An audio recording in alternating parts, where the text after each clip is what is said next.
Hello, and welcome to the How to Exit podcast, where we introduce you to a world of small to medium business acquisitions and mergers. We interview business owners, industry leaders, authors, mentors, and other influencers with the sole intent to share with you what it looks like to buy or sell a business. Let's get rolling.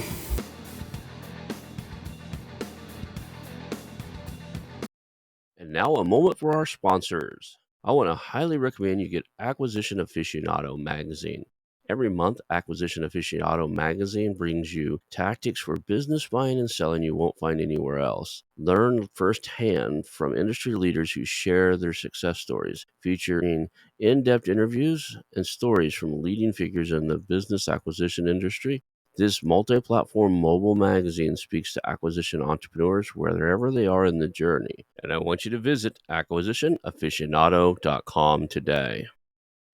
Hello and welcome to the How to Exit podcast. Today I'm here with Malcolm Peace. He is the founder of Tsetserra Growth Partners, a company that specializes in buying family-owned small businesses with established Texas legacies.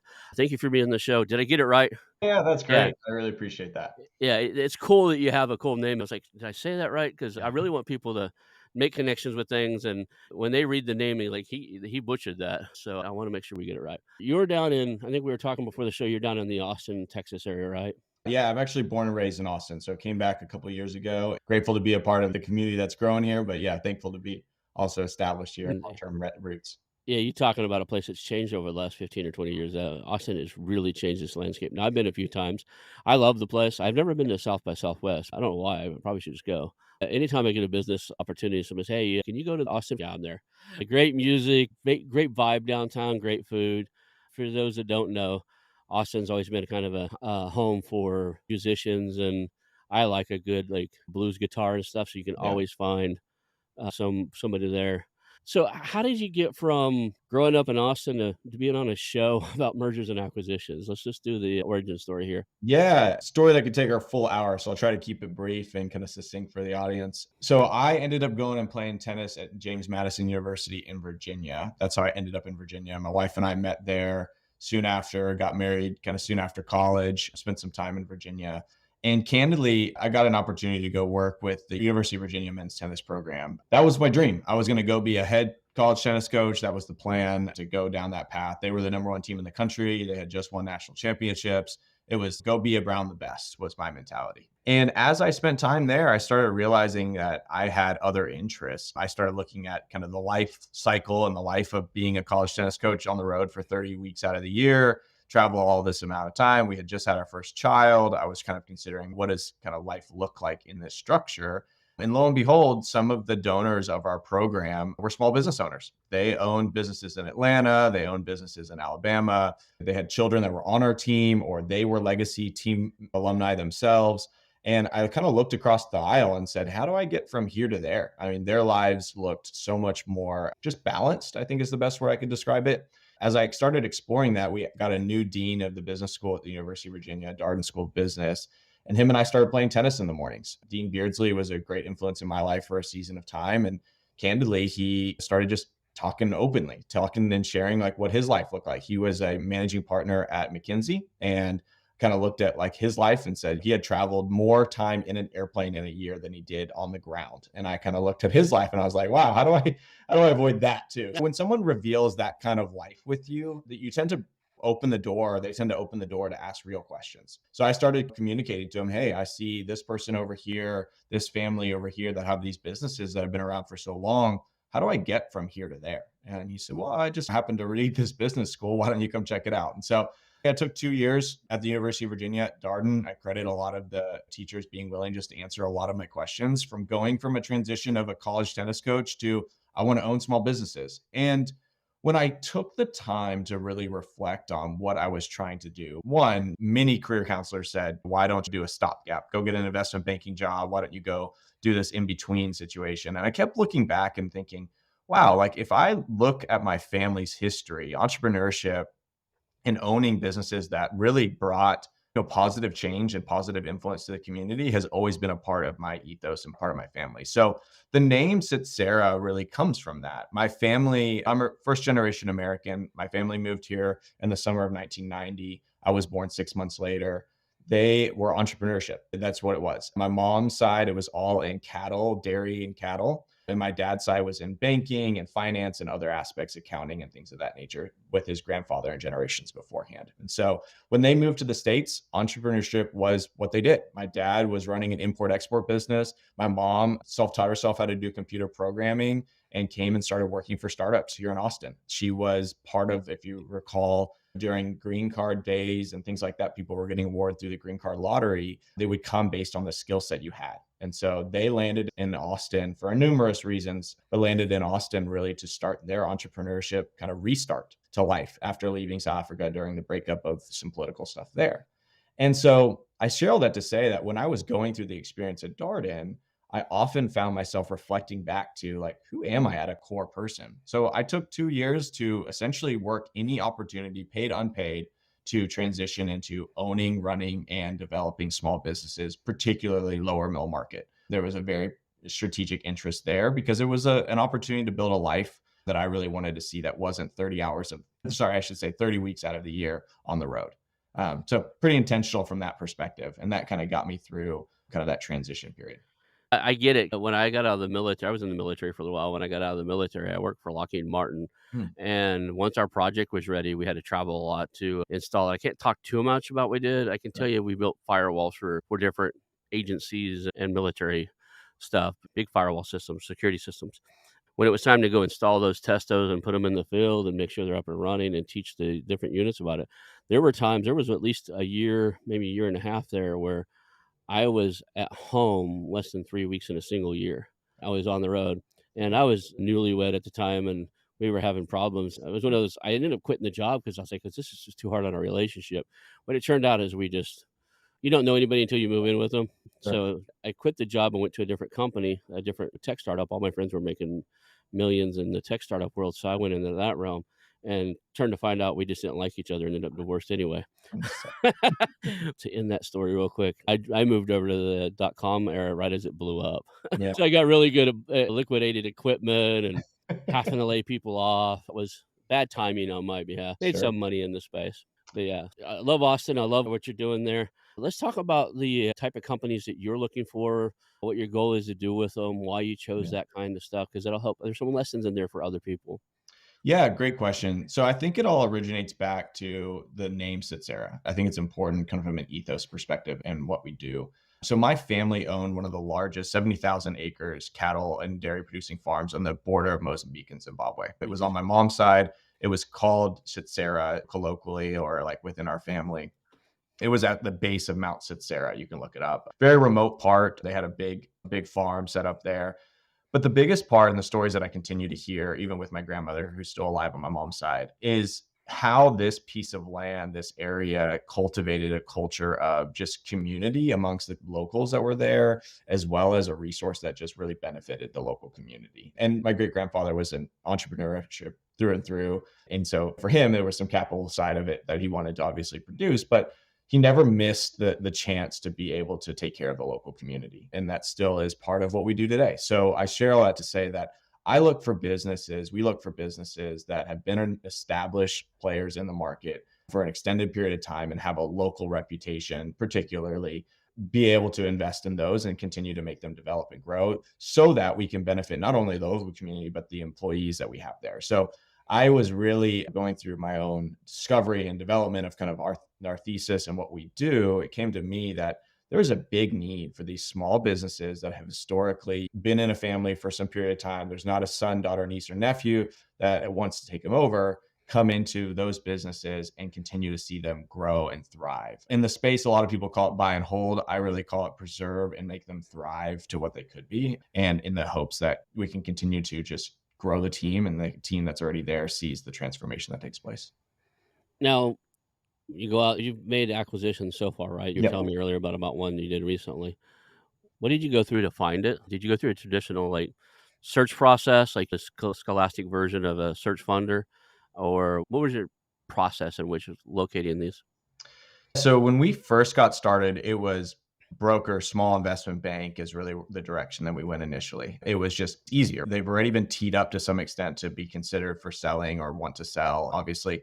as that come across the finish line moment happens, things obviously come arise. It wasn't until 2021 that we really pushed for proprietary deals. Prior to that, it was a lot of relationships, build relationships locally. I had a slightly different thesis at the time. And so as we started making this change, it became apparent to me that there was a lot of businesses, if you just, we focus just on Texas. So a lot of businesses in these tertiary markets and other markets that may or may not understand that their business is worth something to somebody. And so what came true to me is as I started exploring these businesses, we started building these relationships. It was very apparent that we could get to them relatively early. Again, not a knock on the industry, but we could get to them early and have a longer and more thought out conversation about what a transition could look like. And so I would say right now we're at about 65, 70% roughly on proprietary deals. It's just relationships. And I consider proprietary deals that people are not in the day to day industry of selling businesses.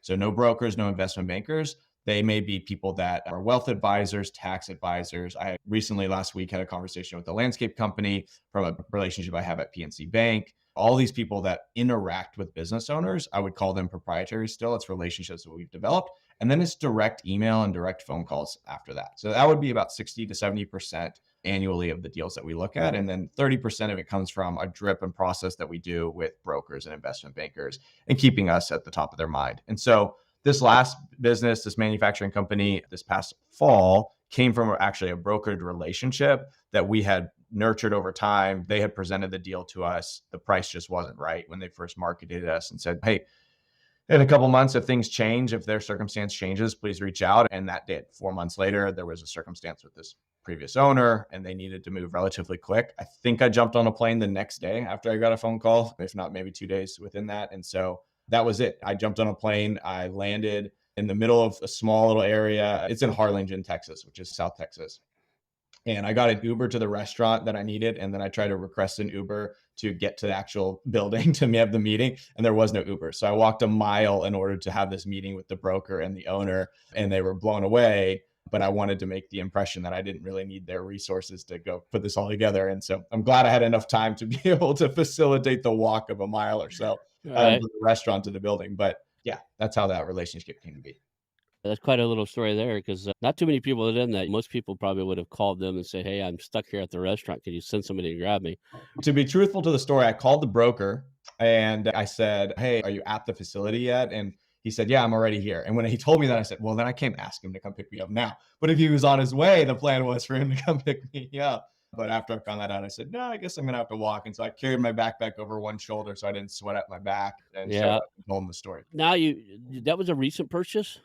Yeah, we bought in October. So it was a quite a sad story. And with respect to the last owner, there was some circumstances that happened with her family that I'm going to respect and keep kind of offline. That's okay. So it was the intention was to kind of summer timeline to start going through due diligence. And she created through just inexperience on selling a business. Her dad, who actually ran the business, passed away from COVID in 2021, and she took Mm. over. A lot of care for the people. I'll tell you that. She care a lot about the people, just an inexperience on running a business. And she would say that to you.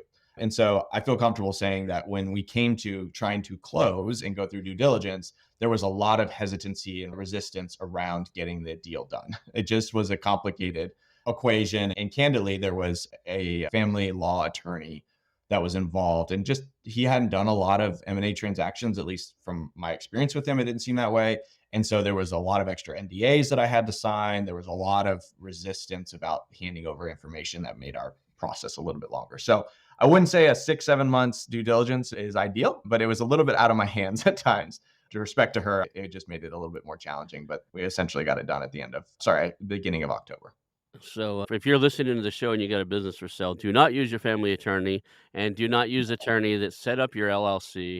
There are attorneys out there that specialize in the buying and selling of businesses, M&A transactions, and it makes the process go a lot faster because they know not only do they know what's supposed to happen, they know how to communicate with you to make you at ease with what's supposed to happen. I've seen that a couple times already. I actually walked away from one because the attorney was just so lost. It was such a small deal. I was gonna have to attorney up to deal with him, and it wasn't worth it. The deal was so small. It was like, by the time I pay an attorney for this, it's gonna take me 2 years to recover my it's gonna take me an extra year to recover my investment, and it was just a little add-ons. Yeah, and it can be that way. I think most attorneys mean well and they care about the seller primarily, but they miss some of the fundamentals on how to communicate and how things need to go. When you show up for due diligence on a day and they're basically calling you that day saying that they can't release any information to you. It makes it a bit challenging. Or we're under exclusivity and a potential other buyer shows up the same day you're there. Just things where it's like scratching your head and the deal seems to be dying. And you're like, all right, what am I doing here? Am I going to keep going with this? Am I going to keep pushing through? But it was worth it in the long run. The team that's there is incredible. I travel there basically every other week at this point, and we've got a lot of great things established and we build upon and so on and so forth. So things are great. So owner passes away, daughter's not running it right. Did you find somebody in the company? Who's the operator now? That's a You're going great there every question. other week, but who's the day-to-day operator? Yeah, I'm embarrassed to say that's what we certainly are still at right now in some ways. So, again, to respect the last previous owner, when we closed the business, she had moved to Orlando. So she had chosen in the middle of the summer, basically during due diligence, to up and leave and go to Orlando. And so she needed to for personal reasons of her family and so on and so forth. And so the business essentially from July through October ran independently. And candidly, before that, it was running relatively independent without her or with her there, Mhm. irregardless. But I think what the worst case scenario was for me is if I came in and said, let me go straighten up the ship and try to get it all right, there might be some resistance. And so that was my hesitancy for better half of or the end of 2023 was let me just see how this all kind of plays itself out. And I was trying to evaluate who internally, I was going more frequently too who internally was going to be able to step up. Maybe there's someone that grows into a general manager or something greater or something of a larger sense. And what I came to find out is that a lot of them just wanted to understand what's the vision in general. And so Mhm. that's how we're running it now, where I do run remotely basically. I'll probably look for someone in the near future to come in and run to kind of keep things tight. But we made some shifts on the personnel side. They never had a quality assurance person. I shifted somebody over to that role, and he's killing it, honestly. He's taking ownership of that role. At one point, her title was executive assistant, and I moved her way more into like office manager with an increased opportunity for project management. And she stepped up to that role. We've put in virtual assistants. We've played the playbook that we typically do. And I can share more about that kind of after this. But right now, things are stable. And now it's okay, how do we grow from here? And I think there is going to need to be someone there day to day. But because of the way that the business was structured with her being in Orlando, there was a lot of autonomy that folks were already experiencing and already doing that I'm trying to 6 months in, right? I'm trying not to disrupt at this point. You said manufacturing, what do you guys make? It's called Sort Right International. We manufacture USDA graded devices that sort the sizes of shrimp. So it's a 72-year-old business. If you go to a crawfish boil and you want to be able to get a jumbo shrimp or you go get a stir fry, an Asian stir fry, they would have a smaller size shrimp. We ship devices and machines all over the world that sort those sizes of shrimp through a gravity fed and process. Interesting, a shrimp sorter. I would have never thought about, like, there's a company out there making a device that sorts shrimp. My wife's, I guess it's her uncle, he works at a company that they build specialized products like that. They build all kinds of random specialized products and stuff for years. He's almost at retirement age right now. He's at retirement age, but he loves what he does. He's kind of an engineer, but they're talking about, like, things that put weird stuff in boxes and just the odd stuff. I never thought about there's a company out there that actually designs a device that says, "This is a big shrimp, this is a small shrimp." So I figured it's just a bunch of workers just, like, doing the table thing. No, when I came in, there was some warranty things that came up. We sell a lot into Ecuador, Central South America, Asia. We're sending a lot into the Middle East now. We've gone as Mhm. far as Australia, Papua New Guinea. And I share all that to say that when walking through a factory, we closed on the 7th and I went to a factory within 6 days. I believe I was on a plane to go to Ecuador regarding a warranty issue and a convention that we were a part of. And it was very eye opening to me. I had never been in one of the factories before. It was very eye opening to me how much is not actually manual, although the volume at which they produce allows them to have some manual processes to it. I mean, the volume our machines do up to 8,000 pounds per hour. So if you can imagine, it's a lot of shrimp being pumped through. That's a lot of shrimp. Exactly. So it was eye opening to me when you step into a factory and 70% of the product is actually leaving, exporting the country to the largest producer, which is China, and going to them. So you can imagine how much China is consuming from a shrimp perspective as well. It's a fascinating industry that I learned about during due diligence, but until you step in one of those factories and you see how everybody works and how your machines operate and all that kind of stuff in real time. It's pretty impressive. Yeah, I never seen that on the Bubba Gump. This is the kind of stuff I like to chat about. It's like the uniqueness, right? I had a guy on the show who he buys foundries, like the old school pour metal, and they do Yeah. templates and stuff. And my favorite question for him was like, "What's the most unique thing he ever made?" And they made adult sized, like so adults could get on it. Ever see the steel rocking horse in a kid's playground? They made one or two, or I think it was two of them in New York that were big enough for adults, but they were unicorns, and you could climb up on these as adult and like rock back and forth on this giant steel, and they poured the mold for that. It's like the unique things that are out there that people that you can buy, right? If I would have guessed, if you'd have given me 100 guesses as to what your manufacturing does in Texas, I would have probably said tractor parts or rebuild alternators or something along the automotive slash, Sure. industrial, never a shrimp sorter. Cause Yep. like, who thinks to build one of those in Austin? You're a few miles from the ocean, right? There's not a big shrimp industry right there. Yeah, so the actual company is quite a distance. So it's about a plane flight away, an hour plane flight on Southwest gets me there. But you're right. In Texas, you wouldn't ever experience that. But again, it's a whole world that I didn't really know existed. There's machines that are dedicated for sorting the sizes of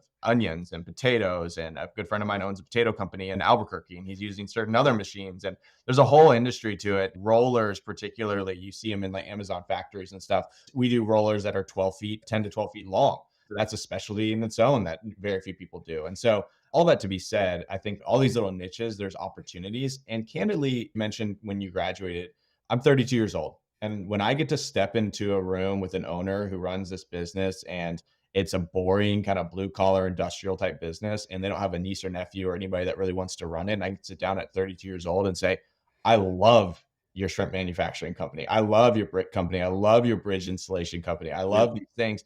I'm not trying to be boastful. I've had owners tear up where they've been wanting that. They've been wanting a niece, nephew. These baby boomers have been wanting a niece, nephew, son, or daughter to be able to come in and run these businesses. So I feel a lot of pride when I think back to our origin for Tsetserra about what we're capable of doing. And when I get to take a young supervisor, one of my guys right now in this company, and he's never hired somebody, and I get to say, here's your org chart. You need three more fills, like go fill them. And he gets to do that. And he comes up to me and whispers to me, thank you so much for trusting me. That's what gets exciting about it. That's awesome, awesome. So I've walked through some really cool stuff. I had a buddy who he gets into weird stuff. He started a plastic recycling company where they buy bulk plastics, or they would take donations of bulk plastics, everything from big PVC to CPVC pipes or whatever, the big black pipe, whatever that one is, and then they would clean it and then grind it and then put it in these huge. It was like big shopping bags that were made for a pallet. They were the Very cool. size of bigger than a mini fridge. I mean, bigger than a refrigerator. They were just these Mm, big bags,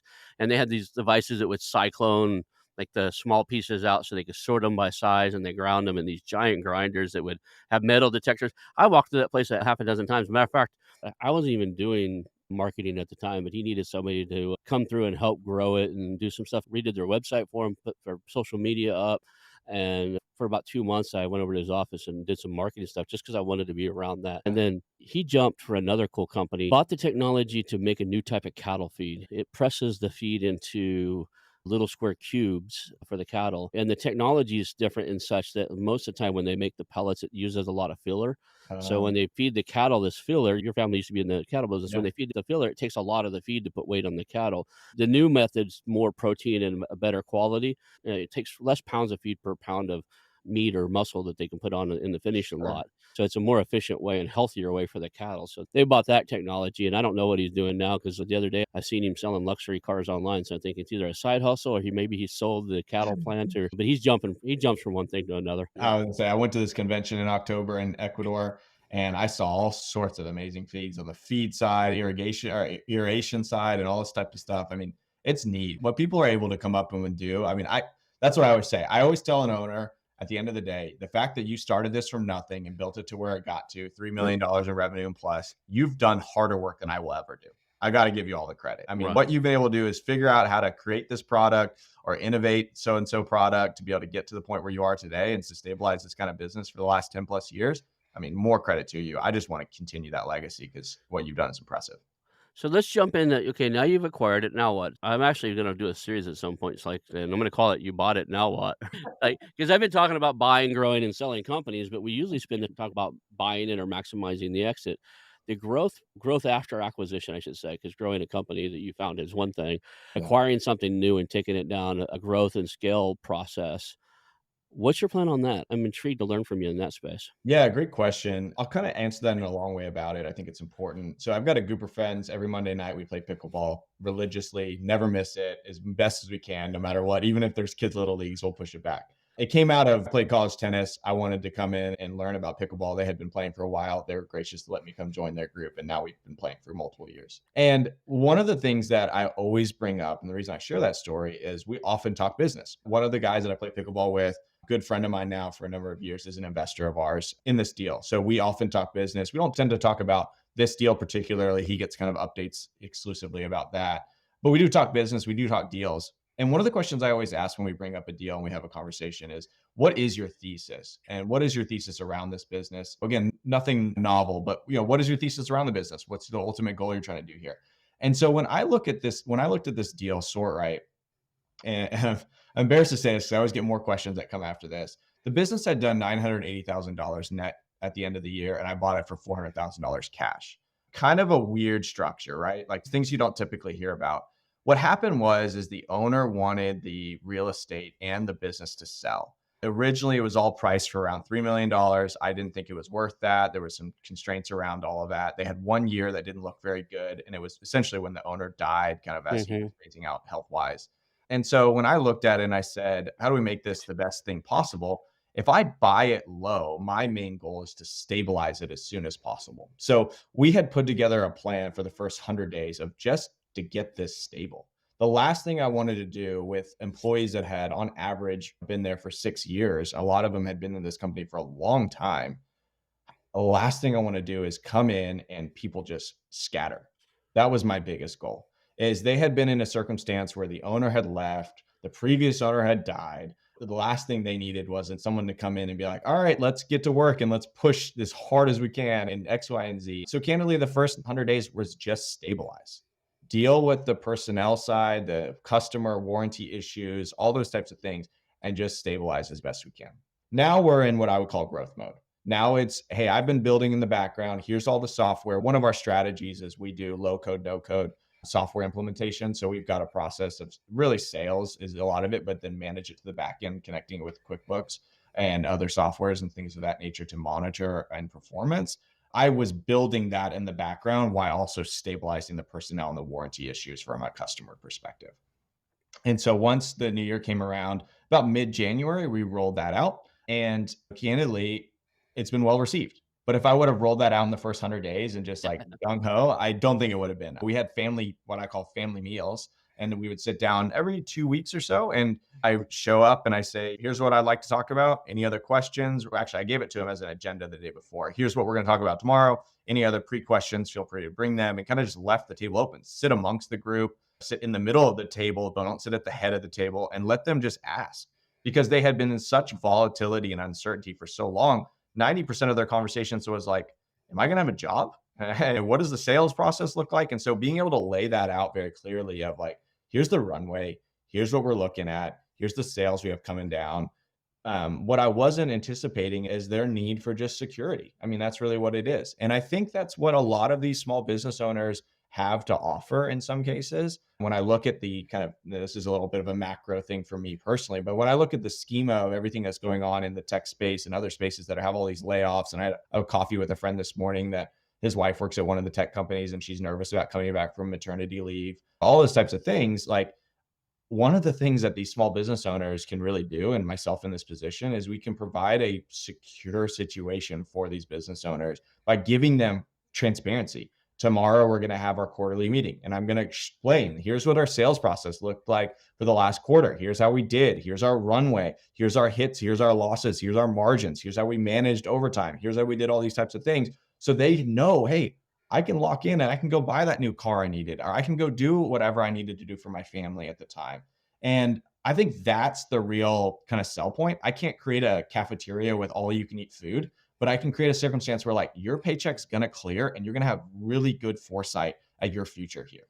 So that's how we do things and implement from after stabilization.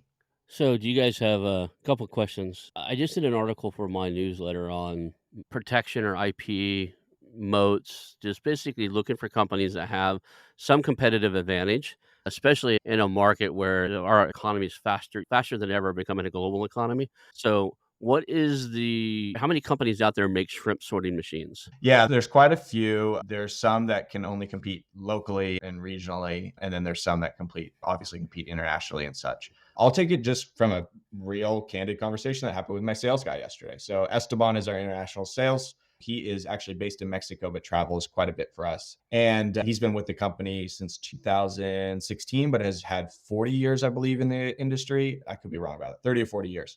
And the truth is that there are lots of other competitors in Ecuador, when we're competing for the second largest producing country in the world for this space, we're competing against two companies, one that has arguably equal equipment and one that has lesser than that. And so when I look at the situation where they are selling it for 15 to 20% less in price, I can't go to my employees and say, hey, I'm going to cut your salary, I'm going to cut your hourly rate by 20%. It's just not going to happen. So what used to be the competitiveness of we are the ability to go international at all times, all those types of things is becoming a little more challenging. So we've had to shift. I have an opinion that there's three ways that you compete. And as the audience, please chime in at some point to share maybe some other ways that we can compete. But I believe you can compete on customer service. I think you can compete on quality and the assurance on that quality. And then you can compete on price. And I think you've seen that in other circumstances, other industries in the world where they're trying to figure out which one are they focused on at that time. And we weren't knocking it out of the park on any of them. Our price was still a little bit higher than the average, and our quality control was a little bit wonky. It wasn't the greatest. And then candidly, there was nobody in the customer service side. It was the sales guy. He was handling pre-sale, post-sale, quality control. He was handling everything. And so we've shifted a lot of those around to be clear that, hey, this is how we're going to compete. And you're going to get a quick response this way. You're going to get a quality machine that shows up. We have check sheets and processes that we never used to have before anything leaves the door. I'm embarrassed to say this, but the machines that are $250,000 used to go out with cardboard wrapped around them and like really ugly. I wish I could show you a picture right now. So now everything is saran wrapped. It's got documentations. It's got photos. We've got Google Documents that shows all the photos of the pre and post and all that stuff that just wasn't in place. And so what used to be the competitive advantage of our moat of we were this unique thing has been knocked off internationally at this point, and they're selling it for 20% less. But the skill set of 72 years, the reputation of 72 years is you just can't do. You can't repeat. And so my commitment is that although we may be the more expensive, call it the Bentley of the industry, we are going to compete on quality and when it shows up right. And that's what I can assure you because again, knowing the industry now that I know it, a lot of these companies are seasonal. They have harvesting times of year. And so if they get a machine that shows up and it doesn't work and it's down for a month, you can imagine the economic strain that happens on that business and the employees that don't work and all that kind of stuff. So all that to be said, our competitive advantage is it's going to show up right and it's going to show up with quality at this point. So you said you could compete on customer service, price, and what was the third one? Customer service, price, and quality. I think that at some point, a company has to decide which one they're going to be. I Yeah. think if you try to be all three, you're going to be mediocre at all I three. mean, if you're the machine, even 20% more, if your machine will outlast them by 10 years or 15 years because it's a higher quality, uses higher gauge steel, uses stainless steel that won't rust or whatever, because imagine you're around saltwater shrimp, Yeah. right? The quality of materials inside of that has to be, it could be on design too. I'm thinking about what problems would a shrimp sorting machine have? One of them Oh, has to be sanitary, you would be right? surprised. So yeah, everything has to be USDA grade. I mean, just to give the audience some perspective, you walk in and you get sanitized three different ways in order to come into these facilities. People are wearing full head to cover. It's very well done, which I made me want to eat shrimp, right? You Yeah. walk into some of these places and you're like, I don't know so much. The truth is that even the smallest pin size hole on one of our machines could eventually cause an issue where mold and just mildew and things get built up. You imagine these shrimp, not to be too graphic, but as they're going through, little pieces of them kind of break off. And as they're going through the process, so as that starts building up, that's where bacteria starts being created. And you don't want that. So our check sheet and our process that we go through on every single machine is just increased because of that need. It's a necessity for the business. And so I share all that to say that years ago, that these machines used to last forever and ever and ever and ever. And as time went on, the owners, in their own way, got comfortable with how the business was run. and they weren't stressing out about sales because they had a bit of a moat. They were the leaders of the industry, and that helped. Over time, that stuff starts to fade, and people catch you when you're sitting down. And so, yeah, I've been into factories where the machine is 30 years old. I can see it still running, and the owner is calling us because the machine still runs 30 years. Shifting to how do we service those customers the right way so they can expect the same result that they had 30 years ago has been a core focus of the last 6 months. I would imagine I was sitting there thinking, I'm an avid fishing guy. I love to go fishing, and I've accidentally left a package of shrimp in my tackle or whatever. And you come back on a hot summer day, and like been in Texas of all places, Yeah. right? But I've been in Texas and had shrimp fishing for catfish or whatever, and chilling out with the kids, and didn't think anything of it, and just threw it in the backpack or threw it in the tackle box because I thought I'd get home and take it out. 2 to 3 days later, in the hot Texas sun, you find that. I can imagine a shrimp sorting machine if it's got some type of flaw in that those things can get tangled up loose. You could contaminate. I'd imagine one bad shrimp could contaminate a whole.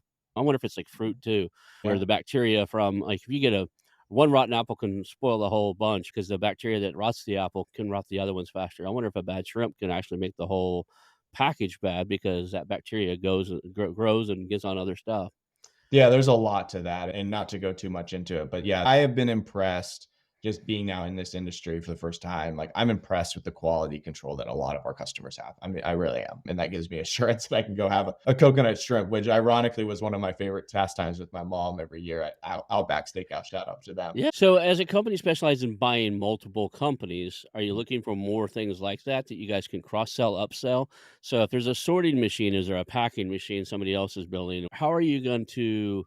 Are you going to be just picking other manufacturing so you have similarities in process, but it's a different industry? What's your game plan for future acquisitions? Yeah, great question. So one of the things that we want to do is we want to be in a position where we can buy multiple businesses that have the same process, same ethos from a software SOP standardization. We hire a lot of virtual assistants out of the Philippines. I've been really grateful for the effort and all of the team kind of putting into that. But candidly, we want to buy businesses that we can add value pretty evidently. And that was something that was obvious to me as I started looking at these other deals is there's businesses where I think you can come in and, by happenstance you get a little lucky by the industry, but where can we actually roll up our sleeves? And that's what I like to do. Between you and I, audience here, I like rolling up my sleeves and getting involved and building a business where they can last for a long time, buy and hold, last for a long time, and they do a great quality job on the products we got produced. So to specifically answer your question, there are businesses that we are looking at and in conversation with that are in complementary industries. They sell devices that sort the sizes of potatoes, onions, anything round is a big focus of theirs. It's just a different type of machine. I wish I could show you, but there's rollers and things that are just different. And it would be a shift of do we buy them and integrate at some point? Do we buy and we hold ourselves as a position? But all of the businesses that we're buying, because they're older than 10 years, they have a solid reputation. I think that's part of what you buy, right? And so Right. they have a solid reputation in the industry. And can we add some sophistication to them? Can we add some real value add in a tangible way to the team and so on and so forth? So those are the kind of quantitative questions that we're always asking ourselves as we're looking at different deals. Where can we add value here? Where is it that this business is capable of going? Oh, right. I was thinking along the lines of like, I don't know how what the assembly line looks like or what do you call it? I don't even know if that's the word Yeah. you're looking for. There's a sorting machine, there's gotta be something that packs it. There's something that sanitizes it, something that runs it through some Mhm. type of ultraviolet light or something that kills any, you know, I don't know what the food packing process looks like, but Yeah, so look. I would say there's 2 phases that we used to play in. We used to play in the harvesting phase where we were Mhm. actually out at the fields and out at the different ponds and doing the harvesting side. That's become less of a focus because there's a lot of bigger players that have come into that industry, and it's hard for us to compete if that's not a core focus. We are exclusively in the sorting and packaging side, and then with that, we complement ourselves with another group of folks, different regional, internationally, that do flash freezing. So what they'll do is right when they come off of the machines, they get flash frozen. That component is something that it's just it's industry of itself. It's a uniform industry that can be used across the board, and you would have to own a company that just does that. And so that's how we kind of partner. So when we come in and we do a full line, we've got some bids out right now in Saudi Arabia and other places that people are doing stuff. We would come in and say, here's a full line of the sorting side, and then we'll partner. Here's a relationship we have with the flash freezing to kind of bring it all together. That's what I was gonna ask. You could actually we provide this component, but we have these relationships, and we can improve your entire line. Buy our component, we bring our relationships with you, and we make sure your whole line is, world class. So, I was I curious on think that. Yeah, I think one of the things that I want to emphasize is we bought the business at a really great price. I was gonna go back to that. I was headed there right next. That's And so if you can imagine if we stabilize the business and we're doing just shy or just north of $1 million in earnings, the business is a great return. I'm not going to deny it. It's a good business. They're stabilized. There's things are great. So what I wanted to do from a thesis and a strategy perspective is get it to a point where we were all on the same page about what our core competency is. And our core competency can't be we're going to compete on price every single week.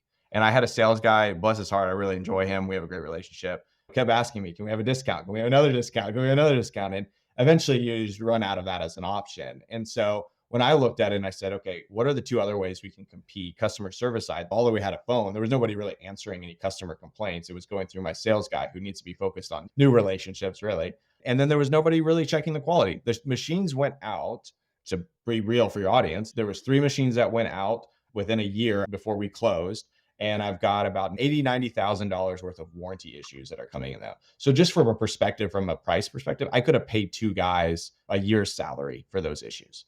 And so that stuff matters. I think long term, that's straight from the bottom line coming right off. That stuff matters. And so all that to be said, we looked at it and say, okay, if we buy this business at a good price, and we know that we can stabilize it from a customer side of things, there's enough demand, all that kind of things. What do we really need to do here? We need to get dialed in. And that's what we've really been focusing on is how do we get dialed in? Don't try to add too much. Get understanding of what's actually occurring. Get the bookkeeping cleaned up for Pete's sake. Just core things that just weren't taking place. Understand what your cost is on this machine. I came in through due diligence and they couldn't tell me. I mean, they could not tell me how much it cost to make a machine. Just couldn't. And so I spent 3 days with a good friend of mine, my buddy that owns a potato company in Albuquerque, and we went through every single receipt.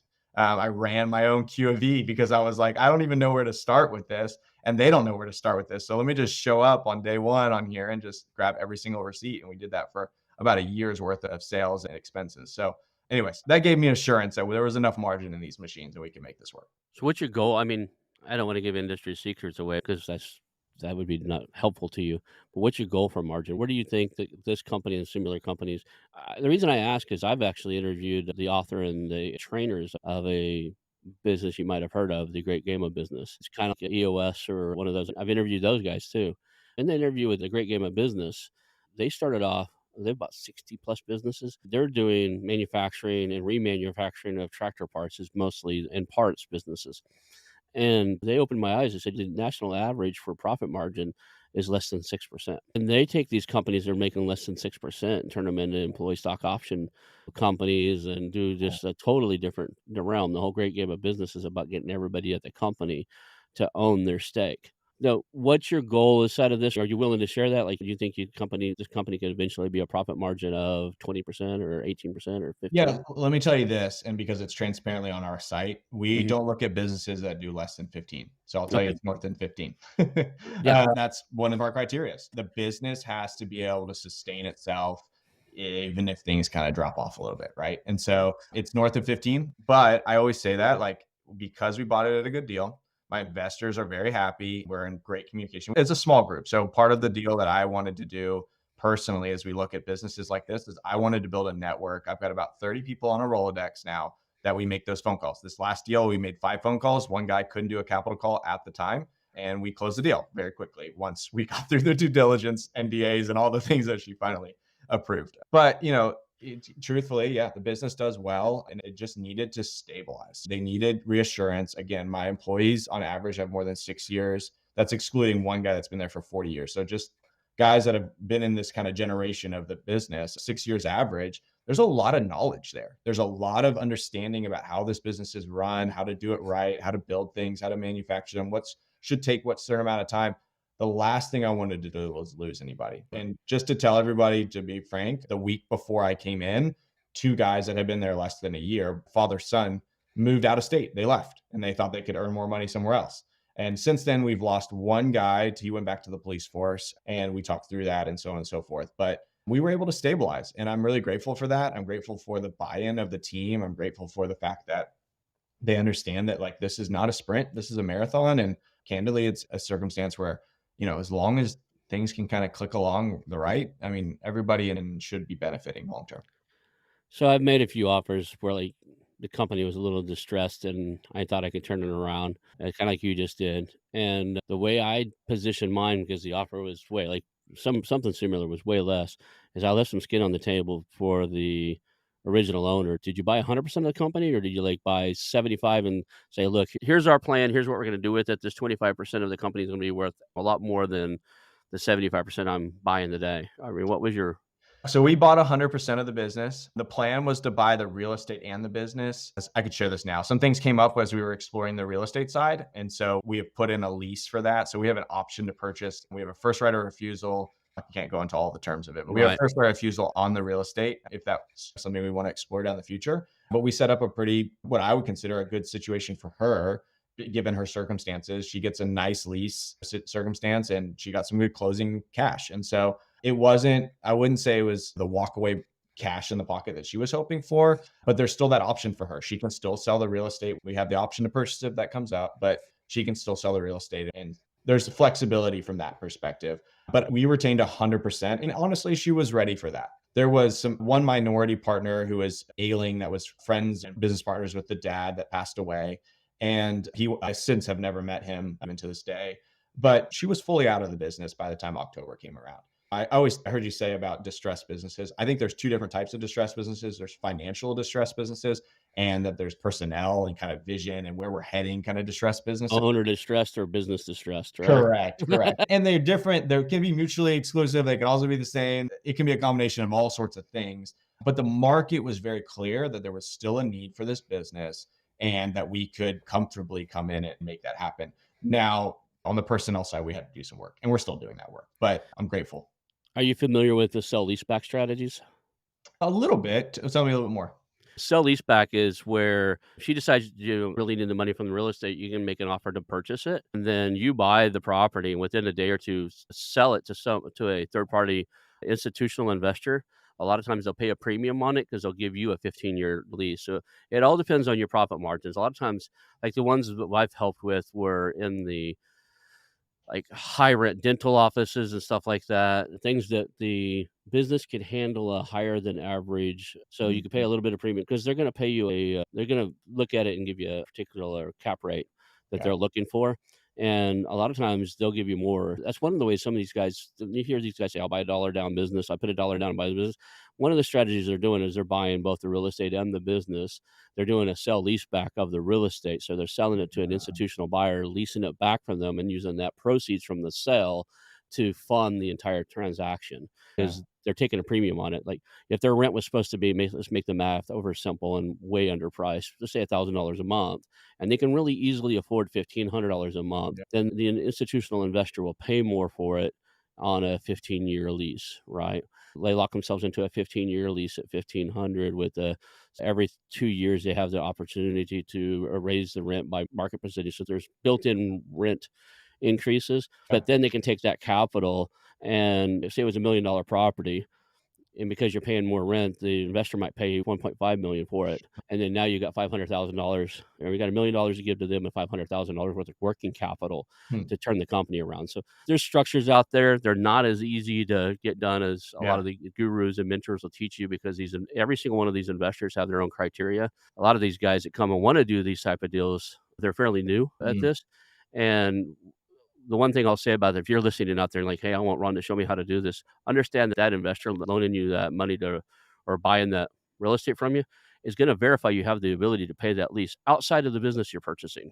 So they're going to look at other assets you have, other income you have. So if the business fails, can you still pay your lease? What's their security? Because they're going to over securitize. A lot of times they're going to do cross collateralization of other real estate you own and other stuff. They're going to protect themselves. Ah, I've seen a couple of deals where they just failed. It was a great deal for the investor, but the guy buying the business had never run that type of business, mm. and so he didn't have the we call it the resume to and instill trust. And when the investor says, "Well, what else do you have? What other income you have? Can you pay this?" If you fell at running dental offices, this is your first one. They couldn't come up with that. But that's what that is. A sell leaseback would be an opportunity. If she came to you and said, "I want the money out of it now," Yeah. and you didn't have it or your investors weren't ready, you could probably find an institutional investor that would facilitate that transaction to a 15-year lease back to you and maybe even offer to sell it back to you at the end of that 15 years. Yeah, we had a conflicting situation. Thank you for sharing that. That's super helpful. We had a conflicting situation that occurred. It became difficult. I'm not trying to point fingers, but it became difficult on the due diligence side to get the information that we needed. So, candidly, I started just doing it on my own. I mean, there was very little assistance from the previous owner. I'm not sure she had the guidance on what she was supposed to assist with and to be kind of collaborative in this approach to get across the finish line. So as I started doing that, I started exploring and found out that the real estate was not worth what she believed it to be. And so, given that and given some other environmental stuff that came up, it was evident that it wasn't the path. And so I wanted to make sure that she had still had the option to, if that was her belief that business or that real estate was worth that what it was, I gave her that right to go do that. That was important to me to let her kind of, if that was what she believed was possible and capable, to let her go do that. And I was going to take care of the business and the people at the end of the day. Okay, that's cool. We've talked for a little while. I've asked you a lot of questions. What should I have asked? What should I have asked you that I haven't? Did we miss something you'd really like to cover? I think that you hear this in so many different fields. I mean, this is the first thing that comes to mind. I think that there are so many businesses out there that just don't know that they have an option. I really mean it. We specifically look at some of these tertiary, secondary markets intentionally because there's a lot of great businesses, maybe the biggest employer in the area, but these great businesses that have been here and established and that have great quality people that don't want to go anywhere. They want to be there and they want to know that their paycheck's coming through and they want to know that they're a part of something cool and neat. And we use their skill set. We've got a lot of welders on our team. They can either work for us and 30 minutes down the road, they can go work for SpaceX. We pay a little bit less than SpaceX, but you're not outside every single day. It's a little bit different. And so I think that there are these great opportunities for buyers out there as well as business owners that there are some young, hungry people that want to go out and run these businesses and will do it right.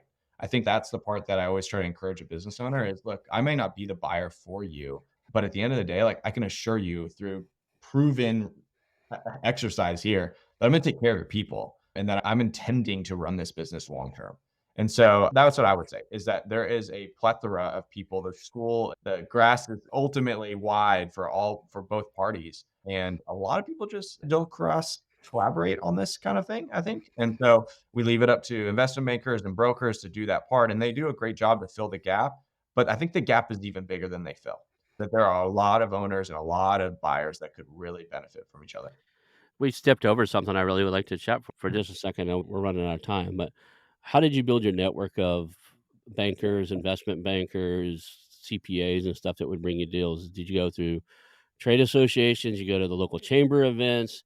Did you start cold calling? How did you build those relationships to foster those leads? Yeah, I would be lying to you if I told you the percentage that we had of which type of lead was the best and most effective. I'll tell you that I spent quite a bit of time on just churning up lists. I mean, lots and lots of lists and Okay. developing that. I met a group that helped me put together some low code, no code software process in 2021, beginning of 2021. And that was a game changer. When I started to realize, and again, no tech background, didn't have any experience here at all. I realized that like there was an opportunity to go into this space and to really drive this. I had one guy that I worked exclusively with at this firm, the software, low code, no code software firm, which really showed me here's what's possible. And once he did that, it was like, okay, now I know how to run. And so, all that to be said, we pulled a lot of lists, lots of communication. We still today, we have a lot of drips and things that are happening in real time right now, but getting really tight on the fact that there are a lot of people that interact with small business owners on a daily basis. I have a call with Sarah that's in an hour from now. She's a connection that I got connected with from another connection. And so the communication starts happening. And I'll also say this for anybody that's looking to get into this space. And I remember you sharing, I can't recall if it was on the call or prior to our call, but what you focus on. I had a coffee with a gentleman about 2.5 years ago, and he was talking, he's in sales and he's a very good communicator. And I was kind of telling him what we were doing and what we were looking at. And he said, Malcolm, I'm really confused. And I was like, what? Like, I thought I had like laid out this perfect explanation. And he said, I can't bookmark you in my head. Like, I can't explain to anybody else what you do because you have such a broad generalist approach to this. And so what happened from that conversation, incredibly impractical conversation. After that conversation, I started to realize like I need to succinct down what we do. And once that started happening, along with these lists and other communication and all this kind of stuff happening, it just started rolling. And I get a lot of inbound. I'm not being facetious, had 4 last week. I consider that a lot from an inbound perspective versus us going out and pursuing communication and all that kind of stuff. And so all that to be said, we buy businesses, blue collar industrial businesses in Texas, and we add software and SOPs to them and hold on to them long term. As I started communicating that, it started resonating. So let's wrap up with that. What is your target acquisition? What are you looking to purchase? So people know that they own that or know somebody that owns that, they can bring it to you. And then how do people reach out and get a hold of you? So my firm is Tsetserra Growth Partners. We buy businesses that have been in Texas longer than 10 years, headquartered in Texas, can do sales and can do operations outside of Texas, but have been headquartered in Texas, have an established brand here that are doing $3 to $12 million in revenue and netting 15% from that. We like businesses that are stable, call it 5% growth every year. Get excited about it. Stable, long-term businesses that have a strong team in place that we can add processes and sophistication. We specialize in what I call sales follow up. So we build systems and processes where we drive our sales by follow up. A lot of these niche businesses need the systems in place, and we hope to kind of add to the ultimate plethora of what they're capable of doing from a service perspective. Awesome. And how do people reach out to you? Yeah, you can look at our website, Tsetserra Growth Partners, tsetserra.com. You can reach out to us at info@tsetserra.com, or I'm on LinkedIn, pretty active, posting regularly on LinkedIn. Feel free to reach out. I'm always game to talk. And you can find my phone number on there and all that kind of stuff, directly get access to me. Awesome. And that'll all be in the show notes for you guys that are driving or anything else. I appreciate you being on the show today. We'll call that a show and wrap it up. Cool. Thanks, Ron. Appreciate it. Hey, it's your host, Ronald Skelton. I want to thank you personally for watching the show today and invite you to call our new hotline, 918-641-4150. That's 918-641-4150. Call us and tell us about our show, ask questions, suggest a guest, or even tell me about a business you have for sale, and we'll reach back out to you. Again, that number is 918-641-4150. Call our hotline, leave us some information. Thank you. I want to announce our new channel partners, the ITX Marketplace. Since 1998, ITX has created $5 billion in value by selling more than 225 IT businesses in 20 countries. ITX works exclusively with IT-enabled businesses generating between $5 million and $30 million who are ready to be sold, and M&A decision makers who are ready to buy. For over 25 years, ITX has developed industry knowledge that helps determine whether a seller is a good fit for their buyers before making the match. ITX Mergers and Acquisition Marketplace we have partnered with has a proprietary database of 50,000 plus global buyers seeking IT service firms, managed service providers, Microsoft service providers, software as a service platforms, and channel partners with Microsoft, Oracle, ServiceNow, and the Salesforce space. If you have an IT-enabled business you're ready to sell, I want you to visit the itexchangenet.com/marketplace. How to exit. That link will be in the show notes. Visit them now.